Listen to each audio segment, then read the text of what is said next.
Марк. Икенсе бүлек.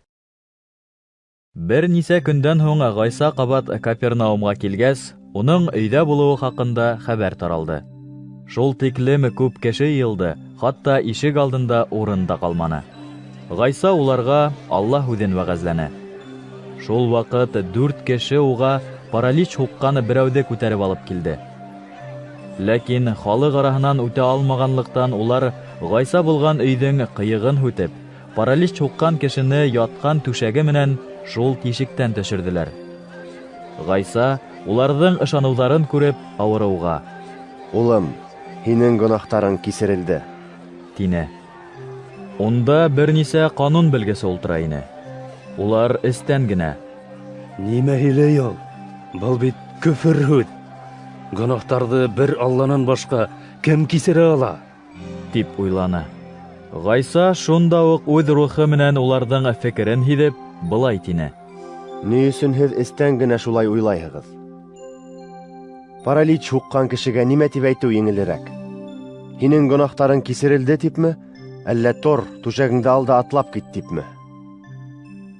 Ләкин шуны белегеҙ, Әҙәм улының ерҙә гонаһтарҙы кисерергә хакимлығы бар. Шунан Гайса паралич һуҡҡан кешегә өндәште: Һиңә әйтәм, тор, түшәгеңде ал да өйөңә ҡайт. Теге шунда уҡ торҙо ла түшәген алып бөтөн кеше алдында сығып китте. Быға бөтәһе лә хайран ҡалды һәм Алланы данлап: «Беҙҙең бының кеүекте бер ҡасан да күргәнебеҙ юҡ ине», тиештеләр. Гайса тағы күл буйына сыҡты.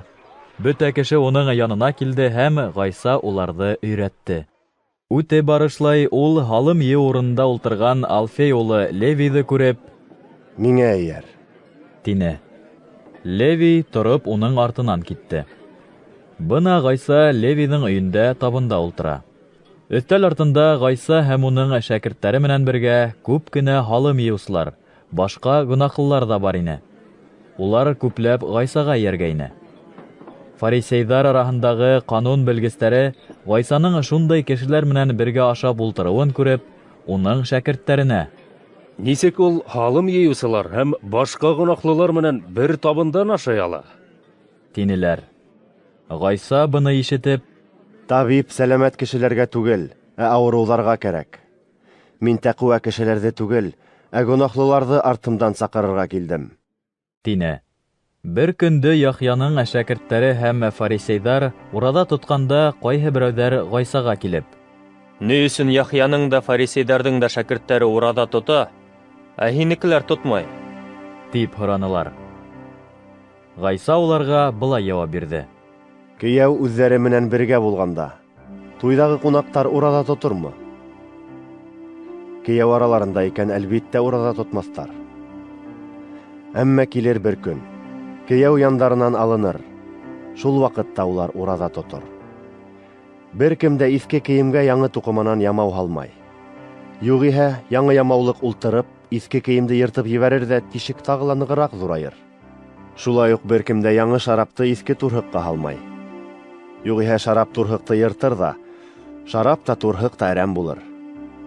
Яңы шарапты яңы турһыҡтарға тултыралар». Бер мәл шәмбе көндө Гайса иген баҫыуҙары аша үтеп бара ине. Шәкерттәре юл ыңғайында башаҡтарҙы өҙә башланы. Фарисейҙар Гайсанан: «Ҡара, ни өсөн улар шәмбе көнө эшләргә ярамағанды эшләйҙәр?» тип һораны. Гайса уларҙан: «Мохтаж сағында, үҙе лә янындағылар да асыҡҡас, Дауыттың нимә эшләгәне тураһында бер ваҡытта ла уҡыманығыҙмы ни?» тип һораны. Ул иң баш рухани Авиафар осоронда Алла йортона ингән. Руханиларҙан башҡа һис кемгә ашарға рөхсәт ителмәгән, Аллаға бағышланған икмәктәрҙе ашаған. Янындағыларға ла биргән. Шунан Гайса уларға: «Кеше шәмбе көн өсөн түгел, ә шәмбе көн кеше өсөн яратылған», тине. «Шуға күрә Әҙәм улы шәмбе көнөнөң дә хужаһы».